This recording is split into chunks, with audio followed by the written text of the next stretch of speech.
bilang si Yorme Isko Moreno Dumagoso.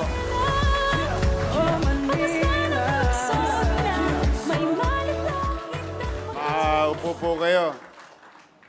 Maraming salamat sa ating Vice Mayor. I don't know if I'm going to say it correctly, but Magsaysay said, those who have less in life must have more in law. Itong araw na ito ay isang patunay na kung saan ang Estado, by principle, on what Magsaysay said, dapat namumuhunan ng matindi, masinop at mainam sa mga kanyang mamamayan na kailangan ng tugon sa kanilang pangangailangan. We, students and products of public education system, must have more in law. Kaya po sinasabi ni Ma'am Gayola, para daw lasal yung mga itinatatag natin na paralan. Kaya ibang principal natin nandito, ang sabi naman nila sa isipan nila, sana all. Bagay naman na dapat lang. Tingnan po ninyo. Correct me if I'm wrong. Correct me if I'm wrong. Mas mayaman ang gobyerno kaysa sa pinakamalaking korporasyon ng bansa. Yung korporasyon ng bansa, kailangan nilang galingan. Kailangan nila lahat ng may PhD sa mundo to acquire, to better their business, their product, development, R&D, and so on and so forth. To make money. To build something. To create something, to produce something. Akalain mo yung gobyerno, tatanghod lang. Walang gagawin. Tiyak magbabayad ng buwis ang taong bayan. So money will come. Naturally. Kahit sinong leader, kahit Chongo ilagay mo sa liderato. Darating at darating. Because there are only two certain things in this world. Death and taxes. So that's why I said, mas mayaman ang gobyerno. In the right perspective. The question is, how do we spend our money, the people's money, efficiently and effectively? That is a question belongs to our leaders. Pwede naman natin yung sinasabi ni Robert, pwede ko itong tirahin. Mangyari by June, tapos to. Kaya lang kawayan yung lalagay ko.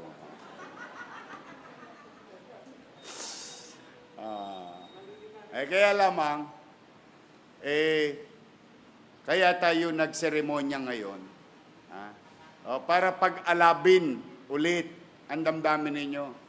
Kasi marami sa inyo, lalo yung mga nanay ninyo, yung mga teacher ninyo, na parang nawawala ng pag-asa, na para bang kailan.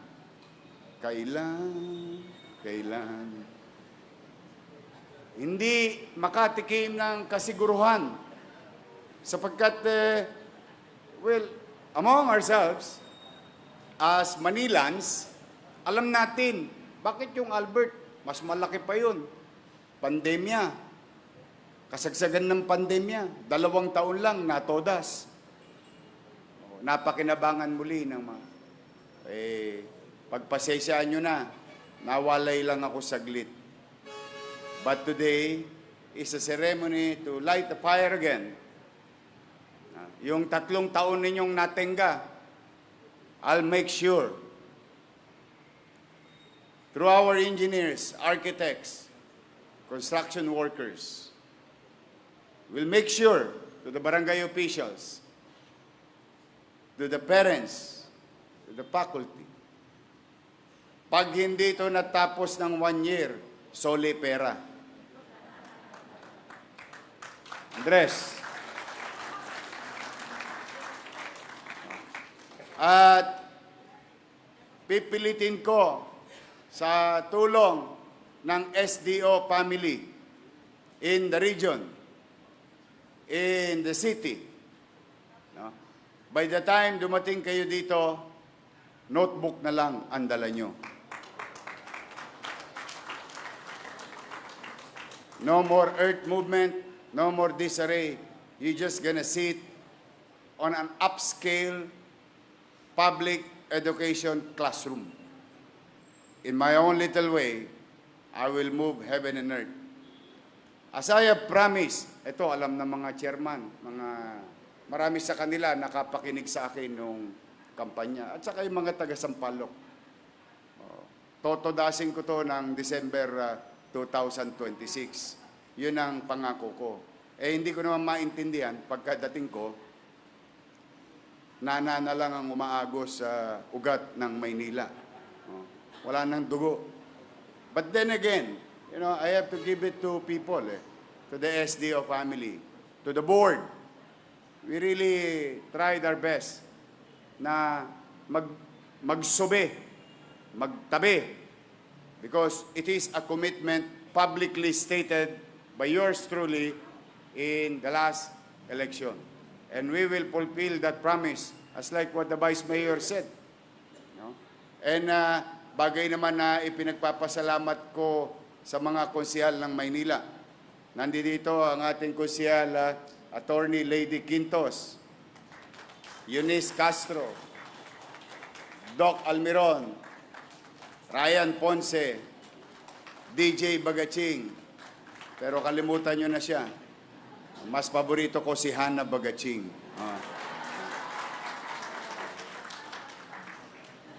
Boundary ka na naman. Si DJ, pareho kaming takusa. Kami mga batang sansui. Mga kabataan, di alam mo yun eh. Alam mo yung sansui? Tanungin nyo yung nanay mo. Mami, si Daddy ba sansui? Alam mo yung sansui? Isang sut-sut, uwi. Ganon kami. Because, in married life, soon you'll be marrying somebody. There are only two rules in happy marriage. Number one rule, wife is always right. Number two rule, if you think your wife is wrong, refer to rule number one. Happy wife, happy life. But I am more excited and happy for the students of Magsaysay and the faculty and to the community. Of course, this is a big task. Alam niyo itong mga pinaggagawa namin. Almario, Manila Science, Albert. Ano yan eh? Masyadong mataas na pangarap sa isang pampublikong paaralan. But then again, as I have said, bakit? May pera naman tayo eh.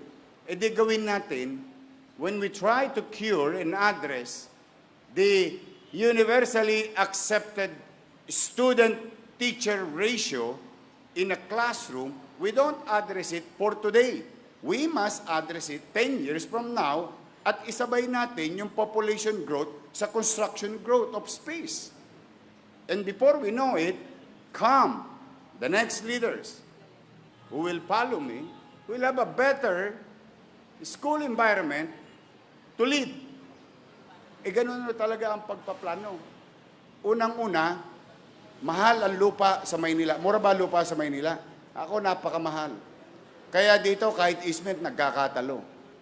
Kaya nga bangketa dito, nakakahoy. Kasi sayang din yung 1 square meter. But the thing is, you can just focus the resources, address one problem at a time, continue and consistent and put persistency in the program. Before you know it, madami na pala.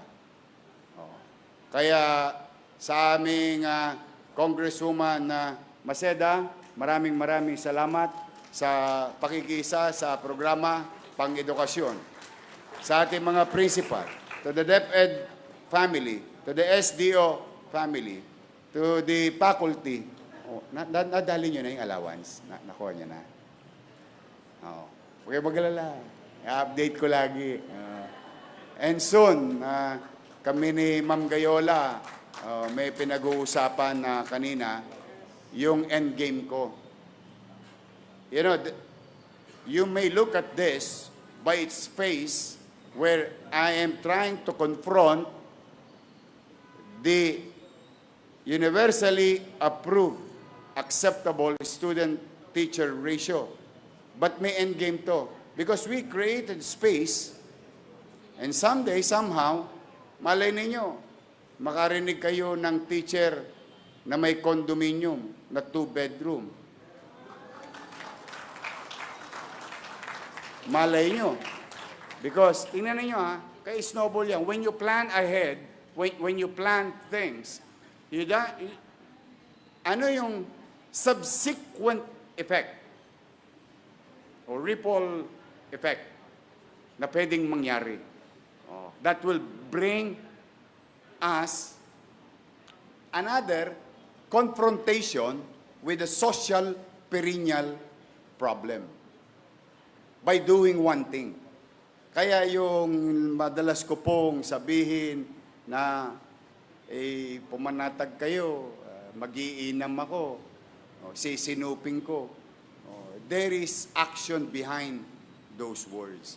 And hopefully someday, through the help of our SDO family, we can come up and get to that end game for our faculty in the city of Manila. At saka yun hindi drawing. Nangyari na po yun sa engineering employees.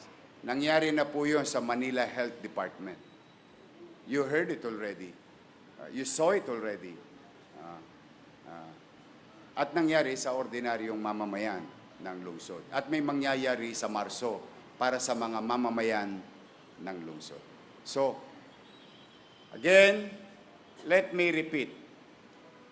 Pumanatag kayo, ano man ang maliit na kakayanan ng ating lungsod. Under our watch, we'll spend efficiently. And we'll invest. Continue to invest to NBN. MBN. Doon lang tayo. Hindi na ako yung mga palamutit, halamanin, bulaklakin, pakislap-kislap, ang tawag ko lang dyan, Ajinomoto. Umami. Pampasarap ng lasa. But the main ingredients in the addressing the quality of life, pagpapataas ng kalidad ng pamumuhay ng tao, yun ang ating pupuhunanan. MBN, Minimum Basic Needs. Education, healthcare, housing, and jobs. These are the 4 pillars. The way I look at it, and I may be wrong, but as far as my experience is concerned, as far as the data and science of governance, this is what you call the real, true poverty alleviation. Pagpapataas ng kalidad ng pamumuhay ng iyong nasasakupan. Maaliwalas na pamayanan, may kapanatagan, at may programang pangkasalukuyan, may programang pangmatagalan. So, doon po tayo. Kaya, again, to the project manager, to the vice mayor, Engineer Andres, to our principal, to our superintendent, to our congressman, councilors here, we, your principals, and SDO family, in government, magbubuti kami. Kayo ba'y may jacket na? Wala kayong jacket? Bigyan ng jacket yan. Kasi, pag soak pa nyo next year. Tapos, lastly, on the side, ewan ko kung napansin nyo lang, mga chairman, for sure, naggawa na rin kayo ng mga event dito nung araw. Ito, alam to ng mga teacher, mga estudyante. Napansin nyo, maliwalas. Yung hangin, tagos-tagos, the way it was in Albert. Kasi supposed to be. Maliwalas. Baka mamaya, may soccer player pa sa inyo pagdating ng araw.